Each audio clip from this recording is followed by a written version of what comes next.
കാറ്റത്തെ കുളിക്കൂടിൻ്റെ ഇന്നത്തെ എപ്പിസോഡിൻ്റെ പ്രമുഖ വിശേഷങ്ങളിലേക്ക് എല്ലാവർക്കും സ്വാഗതം.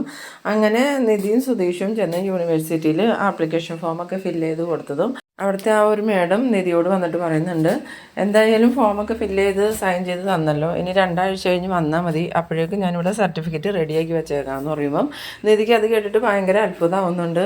ശരിയാണോ മേഡം, 2 ആഴ്ച കഴിഞ്ഞ് ശരിക്കും സർട്ടിഫിക്കറ്റ് കിട്ടുമെന്ന് ചോദിക്കുമ്പം പിന്നില്ലാതെ ശരിക്കും 2 ആഴ്ചയൊന്നും വേണ്ട, ഒരാഴ്ചയൊക്കെ മതിയാവും, നേരത്തെ ആവുകയാണെങ്കിൽ ഞാൻ സുധീഷിനെ ഇൻഫോം ചെയ്തോളാം എന്ന് പറയണു.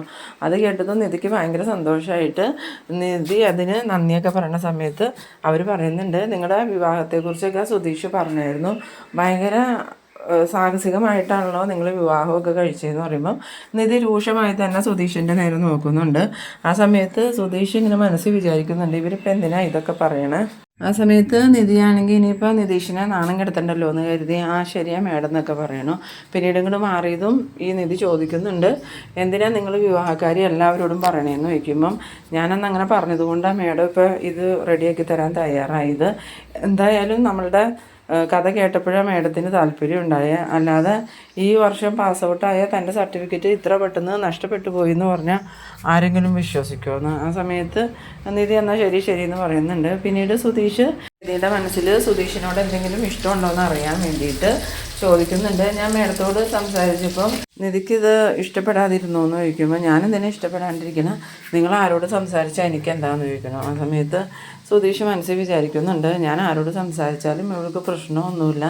പിന്നെ ഒരു കാര്യം പറയാനുണ്ട്, നിങ്ങളെന്തിനാ മേഡത്തോട് സംസാരിച്ചപ്പോൾ ഈ ഷർട്ടിൻ്റെ ബട്ടനൊക്കെ തുറന്നിട്ടിങ്ങനെ ഗുണ്ടകളെ പോലെ നിന്ന് സംസാരിച്ച്, ഇതൊരു യൂണിവേഴ്സിറ്റി അല്ലേ, അതിൻ്റെ ഒരു മാന്യത കാണിക്കണ്ടേന്ന്. അന്നേരം സുധീഷ് മനസ്സിൽ വിചാരിക്കുന്നുണ്ട്, നിധിക്ക് അപ്പോൾ എൻ്റെ കാര്യത്തിൽ ശ്രദ്ധയൊക്കെ ഉണ്ടെന്ന്. എന്നിട്ട് ചോദിക്കുന്നുണ്ട്, അപ്പോൾ ഞങ്ങൾ സംസാരിക്കണത് നോക്കിയിരിക്കുമായിരുന്നു അല്ലേ, എന്തായാലും ഇതൊക്കെ കണ്ടുപിടിച്ചിട്ടുണ്ടല്ലോ, ഞാൻ പോലും ശ്രദ്ധിച്ചില്ലല്ലോ, എന്നെക്കാളും കൂടുതൽ എന്നെ ശ്രദ്ധിക്കുന്നത് നിധിയാലോ എന്ന് പറയുമ്പോൾ ഇത് ഒരു യൂണിവേഴ്സിറ്റി ആകുമ്പോൾ അതിൻ്റേതായ മാന്യത കാണിക്കാൻ മാത്രമേ ഞാൻ പറഞ്ഞോളൂ, എന്തായാലും പോകാമെന്നും പറഞ്ഞുകൊണ്ട് രണ്ടുപേരും കാറിൽ കയറി പോകുന്നുണ്ട്. പോണ വഴിക്ക് സുധീഷ് നല്ലൊരു പാട്ടിടുമ്പം നിധിയാണെങ്കിൽ സന്തോഷത്തോടുകൂടി ചിരിച്ചിരിക്കുന്നുണ്ട്. എന്നിട്ട് സൗണ്ട് കുറവാന്ന് തോന്നിയിട്ട് പാട്ടിൻ്റെ വോളിയം കൂട്ടുന്നുണ്ട്. ഇതൊക്കെ കാണുമ്പോൾ സുധീഷിന് സ്വാഭാവികമായിട്ടും നിധിക്ക് സുധീഷിനോട് ഒരു ക്രഷൊക്കെ തോന്നുന്നുണ്ടെന്ന് മനസ്സിൽ തോന്നുന്നുണ്ടെങ്കിലും നിധിക്ക് അങ്ങനെയൊന്നുമില്ല. എന്നിട്ട് താനിന്ന് ഭയങ്കര സന്തോഷത്തിലാണല്ലോ എന്ന് പറയുമ്പം പിന്നെ സന്തോഷമില്ലാതെ എൻ്റെ ജീവിതത്തിൽ ഏറ്റവും വലിയ സന്തോഷമുള്ള ദിവസം ഇന്ന്, കുറേ നാളുകളായിട്ട് എവിടെ ചെന്നാലും തിരിച്ചടികളല്ലേ ഉണ്ടായിരുന്നുള്ളൂ, എന്ത് കാര്യത്തിന് ചെല്ലുമ്പോഴും ആധാർ കാർഡില്ല, പാൻ കാർഡില്ല, സർട്ടിഫിക്കറ്റുകളില്ല എന്നും പറഞ്ഞ് എനിക്ക് ആകെ ബുദ്ധിമുട്ടായിരുന്നു. എനിക്ക് എന്നോട് തന്നെ നിരാശ തോന്നി തുടങ്ങിയായിരുന്നു. ഇപ്പോൾ ഈ ഒരു കാര്യത്തിലാണ് എനിക്ക് കുറച്ചെങ്കിലും പ്രതീക്ഷ തോന്നിയത്. ഇനിയിപ്പോൾ എനിക്ക് സർട്ടിഫിക്കറ്റ് കിട്ടിക്കഴിഞ്ഞാൽ ജോലിയൊക്കെ ചെയ്യാമല്ലോ. ആ സമയത്ത് സുധീഷ് ചോദിക്കുന്നുണ്ട്, ഇതൊക്കെ ചെയ്തു തന്നതിന് എനിക്ക് ചിലവ് ചെയ്യുള്ളതെന്ന് ചോദിക്കുമ്പം അതിനെന്തായാലോ ചിലവ് ചെയ്യാമെന്നും പറഞ്ഞ് വണ്ടി നിർത്താൻ പറയുന്നുണ്ട്. വണ്ടി നിർത്തിയതും നിധി കാറിൽ നിന്ന് ഇറങ്ങി നടന്നു പോകുന്നുണ്ട്. അപ്പോൾ സുധീഷ് വിചാരിക്കുന്നുണ്ട്, ഇവളിത് എവിടെ പോകാമെന്നിങ്ങനെ വിചാരിച്ചുകൊണ്ടിരിക്കുന്നുണ്ട്. പിന്നീട് കാണിക്കുന്നത് നമ്മളുടെ നികേഷും ഹരീഷിൻ്റെ വർക്ക്ഷോപ്പിൽ നിൽക്കുകയാണ്. ആ സമയത്ത് ഹരീഷിൻ്റെ അടുത്ത് വണ്ടി റിപ്പയർ ആക്കാൻ കൊടുത്തിരുന്ന ഒരാൾ വന്നിട്ട് ഹരീഷിനോട് ചോദിക്കുന്നുണ്ട്, വണ്ടി റെഡിയായോ എന്ന്. ചേട്ടാ വണ്ടി റെഡിയായി. ആ സമയത്ത് അയാൾ ഹരീഷിനോട് ചോദിക്കുന്നുണ്ട്, ഈ പ്രാവശ്യം സുഭാഷിൻ്റെ കല്യാണം മുടങ്ങിയല്ലേ എന്ന്. ഇത് കേട്ടതും നമ്മളുടെ നികേഷിനാണെങ്കിൽ ആകെ വിഷമമാവുന്നുണ്ട്. എന്നിട്ട് ഹരീഷ് പറയുന്നുണ്ട്, ഇനി മുടങ്ങാൻ ഉറപ്പിച്ചിട്ടൊന്നും ഉണ്ടായിരുന്നില്ലല്ലോ, ചേട്ടൻ്റെ ചോദ്യം കേട്ടിട്ടുണ്ടെങ്കിൽ ചേട്ടന് ക്ഷണക്കത്തൊക്കെ തന്നതുപോലെ ഉണ്ടല്ലോ, ചേട്ടൻ എന്താ ഇങ്ങനെയൊക്കെ ചോദിക്കണം, വേറെ എന്തൊക്കെ കാര്യങ്ങളുണ്ട് ഈ നാട്ടിൽ അന്വേഷിക്കാൻ, എല്ലാവർക്കും എൻ്റെ വീട്ടിലെ കാര്യമാണ് അന്വേഷിക്കാനുള്ളൂ എന്നും പറഞ്ഞ് ദേഷ്യപ്പെടുന്നുണ്ട്. ഈ സമയത്താണ് ഈ നികേഷ് ആകെ സങ്കടഭാവത്തിൽ നിൽക്കുകയാണ്. പിന്നീട് അയാൾ പൈസ എത്രയാണെന്ന് ചോദിക്കുമ്പം 100 രൂപ തന്നേരേന്ന് പറയണു. അങ്ങനെ അയാൾ പോയി കഴിഞ്ഞതും നികേഷ് പറയുന്നുണ്ട്, ചേട്ടാ ഞാൻ പോവാ, ഇനി ഇവിടെ നിൽക്കണില്ല. എന്താടാ നീ ഇപ്പോൾ പോണേ, നീ ഇവിടെ നിൽക്കുക, കുറച്ച് സമയം കഴിഞ്ഞിട്ട് പോകാം, നമുക്കല്ലെങ്കിൽ ഒരുമിച്ച് പോകാമെന്ന് പറയുമ്പം ഇല്ല ഏട്ടാ, ഇവിടെ നിന്നിട്ടുണ്ടെങ്കിൽ ഈ ആളുകളുടെ ചോദ്യങ്ങൾ കേൾക്കേണ്ടി വരും. ഇപ്പോൾ വന്നയാൾ സുഭാഷ് ഏട്ടനെ കുറിച്ചാണ് ചോദിച്ചെങ്കിൽ ഇനി വരുന്നയാൾ അച്ഛനെക്കുറിച്ചുള്ള പരാതിയായിരിക്കും പറയണേ, അതുകൊണ്ട് ഞാൻ പോവാം, വീടിൻ്റെ ഉള്ളിലിരിക്കുവാണെങ്കിൽ ഇതൊന്നും കേൾക്കണ്ടല്ലോ എന്ന്. ആ സമയത്ത് ഹരീഷിൻ്റെ കൂടെ ജോലി ചെയ്യുന്നവർ പറയുന്നുണ്ട്, നീ ഇപ്പോൾ ഇത്രയല്ലേ കേട്ടോളൂ, ഹരീഷേട്ടന് ഒരേ ദിവസം എത്രമാത്രം കേൾക്കണത്, അച്ഛനെക്കുറിച്ചും എല്ലാവരെക്കുറിച്ചുള്ള പരാതി മാത്രമേ ആളുകൾക്ക് പറയാനുള്ളൂ എന്ന്. ആ സമയത്ത് ഹരീഷ് ആ പണിക്കാരനെ വഴക്ക് പറയുന്നുണ്ട്, നീ അവൻ്റെ അടുത്ത് ഇങ്ങനെയൊക്കെ പറയില്ലേ എന്നും പറഞ്ഞ്. പിന്നീട് നികേഷ് പോയി കഴിഞ്ഞതും ഹരീഷ് പറയുന്നുണ്ട്, അവൻ്റെ അടുത്ത് ഇങ്ങനെയൊന്നും പറയരുത് കേട്ടോ ഒരിക്കലും, അവനക്ക് ഭയങ്കര സങ്കടം, അവനക്ക് ഇതൊന്നും താങ്ങാൻ പറ്റില്ല എന്ന്. പിന്നീട് കാണിക്കുന്നത് നമ്മളുടെ നിധി വണ്ടിയിൽ നിന്ന് ഇറങ്ങിപ്പോയിട്ട് ഈ സുധീഷാണെങ്കിൽ കാറിൻ്റെ ബോണറ്റ് പൊക്കി വെള്ളമൊക്കെ ഒഴിക്കാമെന്ന് വിചാരിച്ച് നിൽക്കുന്ന സമയത്ത് നിധി തിരിച്ചു വന്നിട്ട് ഒരു ഐസ്ക്രീം കൊടുക്കുന്നുണ്ട്. ഇതെന്താ ഇപ്പോൾ എന്ന് ചോദിക്കുമ്പോൾ നിങ്ങളല്ലേ ട്രീറ്റ് വേണമെന്ന് പറഞ്ഞാൽ അതുകൊണ്ടാണ് ഞാനിപ്പോൾ വാങ്ങിക്കൊണ്ട് വന്നതെന്ന് ചോദിക്കുമ്പം അത് നന്നായി എൻ്റെ കസ്റ്റമറായിട്ടുള്ള മേഡത്തിൻ്റെ കാലും കൈയും പിടിച്ച് ഉള്ള ചരിത്രമൊക്കെ പറഞ്ഞ് തൻ്റെ സർട്ടിഫിക്കറ്റ് റെഡിയാക്കി തന്നിട്ട് ഈ ഒരു 40 രൂപയുടെ ഐസ്ക്രീമാണ് തന്നെയെന്ന് ചോദിക്കുമ്പം നിധി പറയുന്നുണ്ട് അതൊന്നുമല്ല, നല്ലൊരു ട്രീറ്റ് ഞാൻ എല്ലാവർക്കും തരുന്നുണ്ട്. എനിക്ക് ജോലി കിട്ടി കഴിയുമ്പം ആദ്യത്തെ ശമ്പളം വെച്ച് എല്ലാവർക്കും ട്രീറ്റ് വരും. എല്ലാവർക്കും എന്ന് വെച്ചാൽ ആർക്കൊക്കെയാണെന്ന് ചോദിക്കുമ്പം നമ്മളുടെ ഫാമിലിയിലുള്ള എല്ലാവരെയും വിളിച്ചുകൊണ്ട് ഈ ട്രീറ്റ് കൊടുക്കണം. സുഭാഷ് ചേട്ടനെയും ഹരീഷിനെയും നികേഷിനെയും അച്ഛനെയും എല്ലാവരെയും കൊണ്ടുപോകണം എന്ന് പറയുമ്പോൾ അവരെയൊക്കെ കൊണ്ടുപോകണം, എന്നെ മാത്രം കൊണ്ടുപോയാൽ പോരെയെന്ന് ചോദിക്കുമ്പം അത് പറ്റില്ല, നമ്മളുടെ ഫാമിലിയുടെ കൂടെ പോകണമല്ല എന്നുള്ളത്, ഫാമിലിയുടെ ഒപ്പം പോകണതാണ് ഏറ്റവും രസം, അതുകൊണ്ട് നമുക്ക് ഫാമിലി ആയിട്ട് തന്നെ പോകാമെന്ന് ചോദിക്കുമ്പം സുധീഷ് ഈ നിധിയുടെ മനസ്സിലേക്ക് പറയാൻ വേണ്ടിയിട്ട് ചോദിക്കുന്നുണ്ട്. അപ്പം ഞങ്ങളുടെ ഫാമിലി ആയിട്ട് അംഗീകരിക്കുന്നുണ്ടോ എന്ന് ചോദിക്കുമ്പോൾ അതുകൊണ്ടൊന്നുമല്ല, നിങ്ങൾ ഫാമിലി ആയിട്ട് വരുന്നു, അതിൻ്റെ കൂടെ ഞാനും വരുന്നു, അത്രേ ഉള്ളൂ, അല്ലാണ്ട് അതിന് വേറെ വ്യാഖ്യാനമൊന്നും കൊടുക്കണ്ടാന്ന്. പിന്നീട് കാണിക്കുന്നത് നമ്മളുടെ ഹരീഷും എല്ലാവരും ജോലി ചെയ്തുകൊണ്ടിരിക്കുന്ന സമയത്ത് നീതു അങ്ങോട്ട് വരുന്നുണ്ട്. നീതു ഹരീഷിൻ്റെ അടുത്ത് വന്നതും നീതുവിൻ്റെ കയ്യിലിരുന്ന ഒരു പാക്കറ്റ് ചിപ്സ് അവരുടെ കയ്യിലേക്ക് കൊടുത്തിട്ട് ഇത് കഴിച്ചു എന്ന് പറയുന്ന സമയത്ത് ഹരീഷ് എനിക്കിതൊന്നും വേണ്ടാന്ന് പറയുമ്പോൾ ആ ജോലിക്കാർക്ക് അത് കൊടുക്കുന്നുണ്ട്. പിന്നീട് ഹരീഷിനോട് ഈ നീതു പറയുന്നുണ്ട് ഇനിയിപ്പോൾ നമ്മളുടെ വിവാഹത്തിന് വീട്ടിൽ എതിർപ്പൊന്നും ഉണ്ടാവില്ല, ഇപ്പോൾ വീട്ടിലൊരു പെണ്ണ് വന്നതുകൊണ്ട് തന്നെ ഇനി പെണ്ണുങ്ങളില്ലാത്ത വീടാണെന്നും പറഞ്ഞ് തടസ്സം പറയൂല.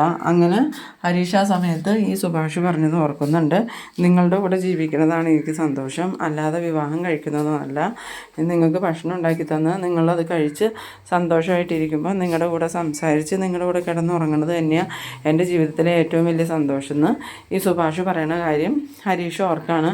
വേഗം തന്നെ ഹരീഷ് ഈ നീതുവിൻ്റെ മുഖത്ത് നോക്കി ചോദിക്കുന്നുണ്ട്, നിനക്ക് ഞങ്ങളുടെ വീട്ടിലേക്ക് വന്നതിന് കുഴപ്പമൊന്നുമില്ല എന്ന് ചോദിക്കുമ്പോൾ എന്ത് കുഴപ്പം, എനിക്ക് കുഴപ്പമൊന്നുമില്ല, അപ്പം നിനക്ക് എൻ്റെ വീട്ടിലൊന്ന് താമസിക്കാൻ ബുദ്ധിമുട്ടൊന്നുമില്ല എന്ന് വീണ്ടും ചോദിക്കുമ്പോൾ ഇല്ലെന്ന് ഞാൻ പറഞ്ഞില്ല, അപ്പോൾ നിൻ്റെ വീട്ടുകാർ സമ്മതിക്കുമെന്ന് ചോദിക്കുമ്പോൾ വീട്ടുകാരും സമ്മതിക്കും, ഇത്രയും നാൾ സ്ത്രീകളില്ലാത്ത വീടെന്നല്ലേ പറഞ്ഞ്, ഇപ്പോൾ സ്ത്രീ ഒരെണ്ണമുള്ളത് കൊണ്ട് വീട്ടുകാർക്കും പ്രശ്നമില്ല, അപ്പം നിനക്ക് ഉറപ്പായിട്ടും എൻ്റെ വീട്ടിലേക്ക് വന്നതിന് പേടിയില്ല എന്നാണ് പറയണതെന്ന് ചോദിക്കുമ്പോൾ ഇല്ലെന്നേ, ഈ നിമിഷം വിളിച്ചാൽ ഈ നിമിഷം വേണമെങ്കിൽ ഞാൻ വരാമെന്ന് പറയണു. അത് കേട്ടതും നമ്മളുടെ ഹരീഷാണ് ഈ നീതുവിനോട് ചോദിക്കുന്നുണ്ട്, എന്നാൽ എൻ്റെ സുഭാഷേട്ടനെ വിവാഹം കഴിച്ച് എൻ്റെ വീട്ടിലൊന്ന് താമസിക്കാൻ പോകണം.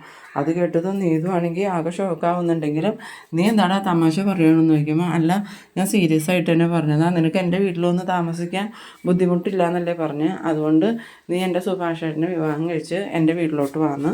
അത് കേട്ടത് നീതുവിനാണെങ്കിൽ ആകെ സങ്കടവും ദേഷ്യമാവുന്നുണ്ട്. എന്നിട്ട് നീതു ചോദിക്കുന്നുണ്ട്, അപ്പോൾ ഹരീഷ് സീരിയസ് ആയിട്ട് പറഞ്ഞതല്ല, ഹരീഷിന് എങ്ങനെ എന്നോട് ഇത് പറയാൻ തോന്നി, എന്നാലും ഹരീഷിൽ നിന്ന് ഞാൻ ഇങ്ങനെ ഒരു പെരുമാറ്റം ഒരിക്കലും പ്രതീക്ഷിച്ചില്ല, എന്നെ ഇങ്ങനെ അപമാനിക്കണ്ടായിരുന്നു, ഇഷ്ടമല്ലെങ്കിൽ ഇഷ്ടമല്ല എന്ന് പറഞ്ഞാൽ പോരെയെന്നും ചോദിച്ച് നീതു ആണെങ്കിൽ കരഞ്ഞുകൊണ്ട് പോകുന്നുണ്ട്. പിന്നീട് ഈ കൂട്ടുകാർ പറയുന്നുണ്ട്, എന്താ ഹരീഷേട്ടൻ ഈ പറഞ്ഞത്, അങ്ങനെയൊക്കെ അവളോട് പറയാൻ കൊള്ളാമോ, എത്ര നാളായി ഹരീഷേട്ടനെ ഇഷ്ടമാണെന്ന് പറഞ്ഞാൽ അവൾ പുറകെ നടക്കണു, എന്നിട്ടിപ്പോൾ ചേട്ടനെ വിവാഹം കഴിക്കാമോ എന്ന് ചോദിക്കണു. ഇത് എന്ത് മണ്ടത്തരം ഹരീഷേട്ടൻ ചോദിച്ചെന്ന് ചോദിക്കുമ്പോൾ അത് ഞാൻ വേറൊന്നും ഓർത്തിട്ടല്ല, സുഭാഷേട്ടൻ്റെ അവസ്ഥ ഓർത്തിട്ട് ചോദിച്ചതാണ്, എന്തായാലും അവൾ പോയല്ലോ എന്നും പറഞ്ഞ് ഇങ്ങനെ ഹരീഷിനും വിഷമാവുന്നുണ്ട്.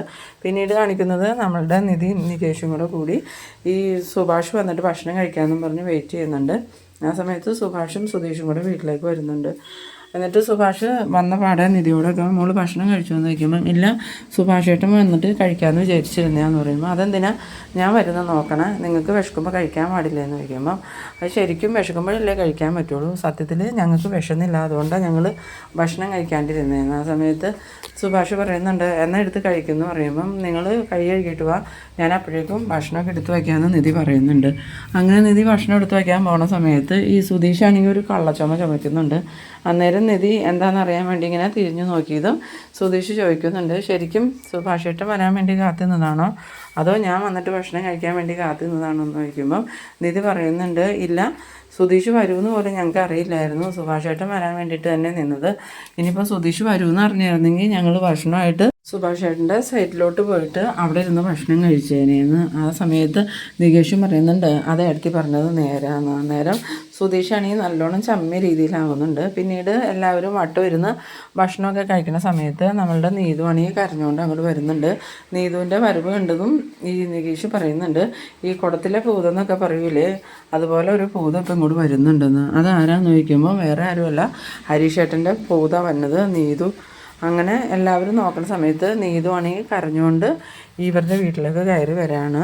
ആ ഒരു കാഴ്ച കണ്ടിട്ട് നിധിയാണെങ്കിൽ ഒന്നും മനസ്സിലാവാത്ത രീതിയിൽ ഇങ്ങനെ നോക്കിക്കൊണ്ടിരിക്കുന്ന ആ ഒരു സീനിലാണ് എപ്പിസോഡ് അവസാനിക്കുന്നത്. അപ്പോൾ നിങ്ങളെൻ്റെ വീഡിയോ ആദ്യമായി കാണുന്നവരാണെങ്കിൽ ചാനലൊന്ന് സബ്സ്ക്രൈബ് ചെയ്യാനും ഇഷ്ടമായാൽ ലൈക്ക് ചെയ്യാനും ഷെയർ ചെയ്യാനും മറക്കരുത്. അപ്പോൾ ഇതുപോലെ ഇൻട്രസ്റ്റിംഗ് ആയിട്ടുള്ള അടുത്തൊരു എപ്പിസോഡുമായി വീണ്ടും കാണാം. അതുവരേക്കും ബൈ ബൈ.